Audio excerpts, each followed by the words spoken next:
Esse é o modelo padrão MEC e que nós estamos concluindo, mas além do recurso federal temos uma grande parte de recurso municipal, são quase 4 milhões, o que está faltando é a quadra coberta, que nós estamos pedindo para a mudança do modelo de execução, por isso está demorando um pouco que eles nos autorizem para nós colocarmos tudo em concreto.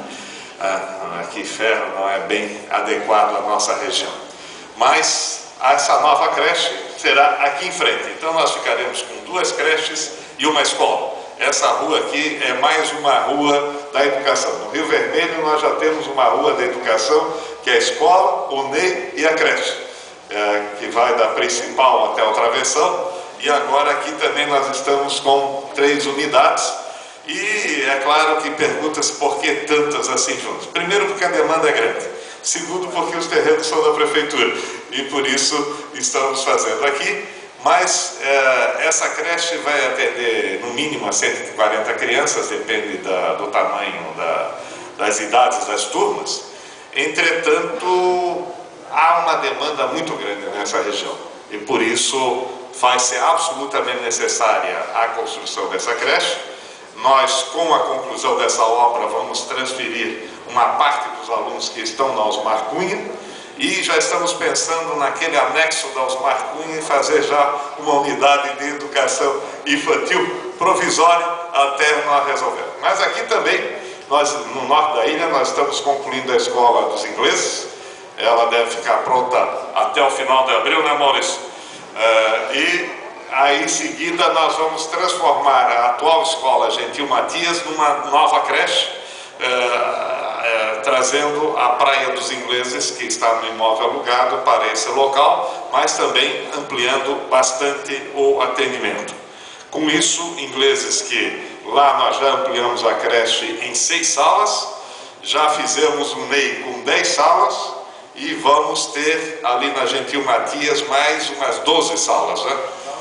Com isso não vamos atender a toda a demanda, porque a região norte tem crescido bastante, mas é uma resposta importantíssima.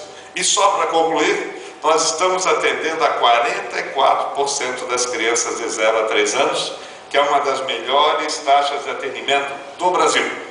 E praticamente 100% das crianças de 4 e 5 anos, que é a pré-escola, que vai se tornar obrigatório em 2016. Mas nós já estamos atendendo praticamente a todas as crianças. E a meta do Plano Nacional de Educação é em 2020 chegarmos a 50% de 0 a 3 anos. Não é, professora Simone? Esqueci de citá-la aqui, né? Mas a Simone é que cuida de todos os nossos dados, o planejamento, etc. E com certeza faz um grande trabalho também com toda a equipe, né? Mas nós vamos chegar então em 50% do atendimento muito antes do Plano Nacional de Educação, porque em 2013 e 2014 nós já estaremos, quer dizer, nos 2 próximos anos já chegamos a 50%, e com o empréstimo do BID nós vamos chegar a quase 70% de 0 a 3 anos. Aí eu acredito que as filas de espera vão terminar, porque eu acho que 30% ainda ficarão em casa, né? Mas de qualquer forma é um grande avanço, porque acima de tudo estão sendo muito bem educadas, cuidadas pela qualidade da nossa rede. Por isso, eu quero mais uma vez reafirmar que nessa administração, prefeito Dário Berger, a educação é prioridade, como a saúde, que normalmente sempre se diz que os políticos só pensam em educação na hora da eleição e na saúde também, mas no nosso caso aqui pensou durante as eleições, porém pensa permanentemente e os resultados estão aí. Muito obrigado pelo apoio à educação, que realmente tem sido uma prioridade, e as crianças, jovens e adultos é que agradecem.